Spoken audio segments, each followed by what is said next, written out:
Lonna Kelly, and this is Hudson Valley Arts Speak. Thank you for watching today. And I'm going to introduce you today to Jenevieve Reid, who is a painter, and we'll talk about her work and what she's got planned. Hi, Jenevieve. Hey, Lonna, how are you? I'm good. How are you? Not bad myself. Good. So what are you up to these days? What have you got to do? Just painting, curating a couple art shows, showing my art in art shows, and enjoying the summer. Yeah, that's great. Now you have, we spoke a little bit about your process and what you do, and you said that you have, over the years, you've tried different mediums. You've tried acrylic and photography and different things, and that you feel that things are coming together now in terms of what you're creating. Certainly. I think the past couple years, more than any, my work has taken a big turn, combining the photography with through silk screening, also patterns in silk screening, a little bit of landscape drawing, and a lot of abstract painting. Kind of just putting all these things together to create pictures and places and memories. Yeah. What happens when you start with a blank canvas? Do you go there with an idea of what you're going to create, or does it kind of morph into something? I think a little bit of both. Yeah. Sometimes I have no idea what I'm going to create, but I have a lot of inspiration in what I want to do. Other times I have a clear picture of where I want the painting to end. And so, getting there is just an adventure, really. And painting start to finish. Some people wouldn't believe it, what you see from stage 1 to stage 50, yeah, where it ends up. And do you just rework on top of the canvas as you go along, or add elements?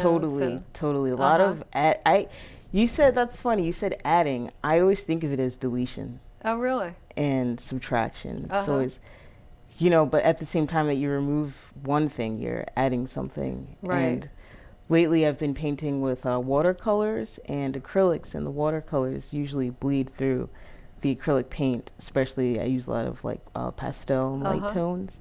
And so in deleting, there's a lot of creation, the subtleties of the color and just the changing of the image. Right. So when you're doing something like that, adding acrylic on top of watercolor, do you have, is it a surprise sometimes with the result? Or I mean, I'm sure you generally have an idea of what the result will be, but are you often surprised by the look? Sometimes I'm very surprised. Yeah. Lately, I've been doing so many different techniques that I sometimes forget what happens when I when I mix certain paints together, or when I try and layer a certain metallic, over a watercolor or something crazy like that. And it just brings a new element to the painting, and sometimes it's not what I wanted, but I work with it and just keep going forward, and that's what makes a great painting. Right, right. So do you have any influences, when you were, say, learning how to paint, or who do you look to as people that might inspire your work, or even if it's not other artists, is it the city, is it the country, is it what I think experiences in places more than anything. When I was younger, I didn't really have any specific artists that I found inspiration in. In college, people would compare my work to works of other artists, and I would, see what they were doing and learn about their practice. But I don't think that was ever a direct inspiration. Maybe it was something to look at and learn from, and see how that reflects in my work.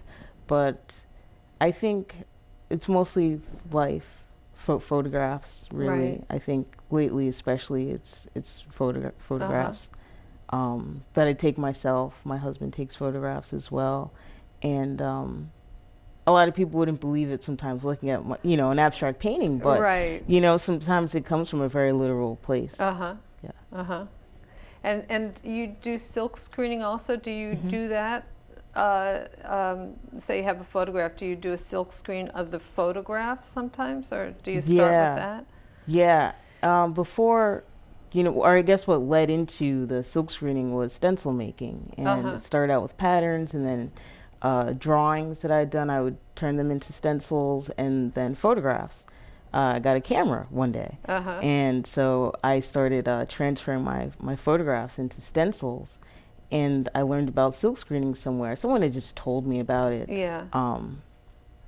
Another artist actually had told me about it and said that looks like a silk screen, and I didn't know what that was. And Yeah. they explained, and I learned, and that's where I am now. Yeah. So I take my photographs and I make them into silk screens, and that has completely transformed my process with being able to incorporate a completely photographic image into a painting Uh-huh. in paint, Yeah. and to be able to continue to push the paint. It's not just like some sort of transfer, some photocopy transfer.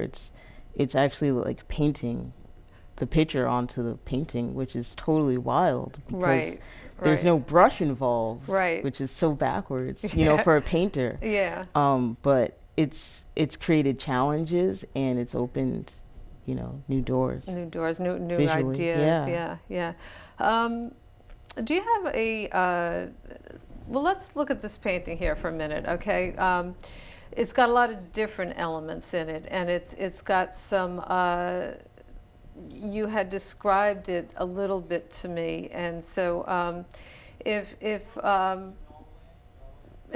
we're at the gallery and you're having a discussion with somebody who collects your work, or somebody that you would like to have be a collector of your work, let's just talk about this painting in that kind of conversation. What would you bring out about this painting?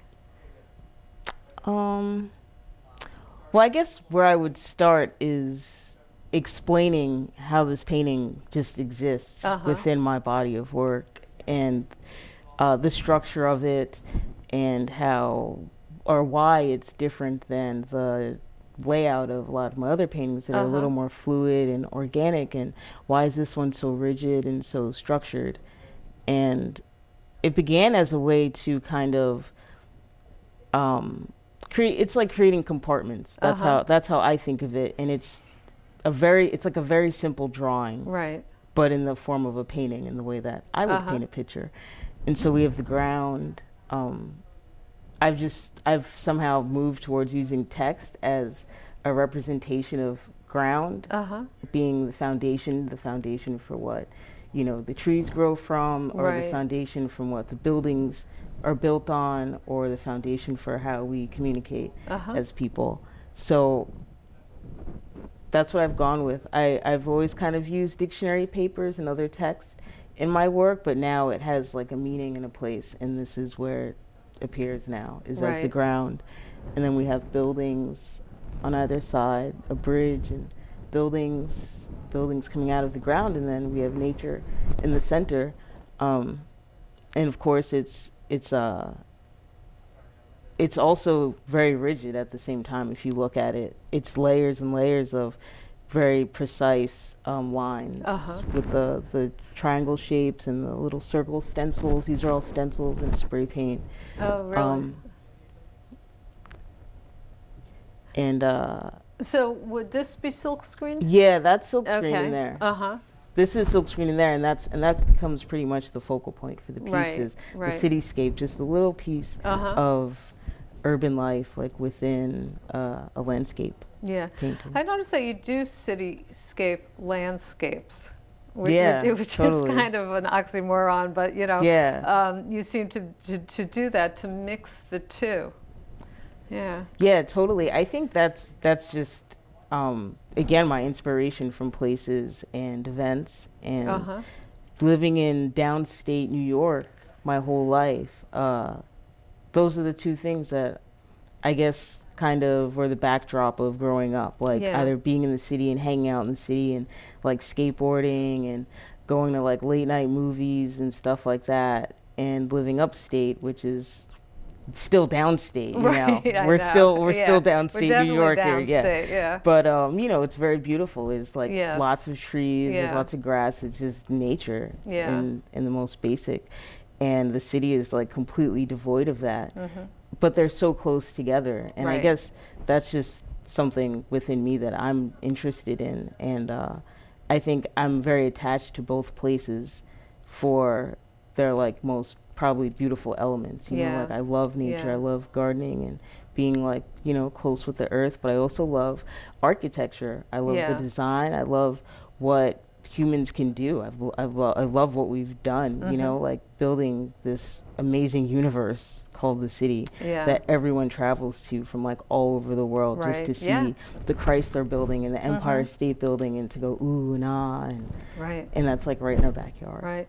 Yeah, I have I love to go into the city to do photography, and it's just the energy is completely different from what's happening up here. So if I go in the city, I take a lot of pictures of people and of buildings and of exciting things that are going on, and I find that unless I go to a festival or a parade or something like that up here, I do a lot of barns and landscapes, and so I mean, it's just a completely different aspect of it, but it's nice to blend the two together, you know, which where we live, we're able to do that, you know, get both The sides of it. contrast. Yeah, And it's so yeah. close together. Yeah, yeah. But two totally different Yeah. worlds. Now, in addition to your art, to your painting right now, you're also started curating shows?